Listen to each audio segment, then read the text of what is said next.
Hindi apektado ang Negros Trench sa nangyaring magnitude 7.8 na lindol sa Mindanao. Base ito sa pahayag ni Mark John Makadangdang. Bukod sa Mighty C, way na ko gina-allergy, way na ko gina-masakit. Salamat Mighty C!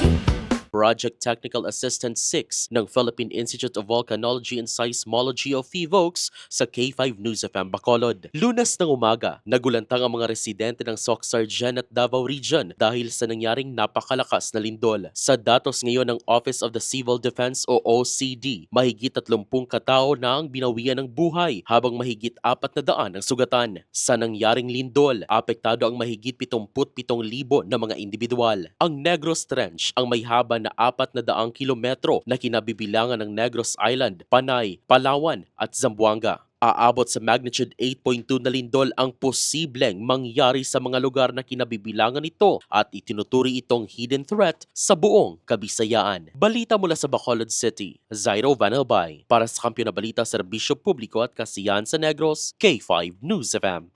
Bukod sa Mighty C, way na ko gina-allergy, way na ko gina-masakit. Salamat Mighty C!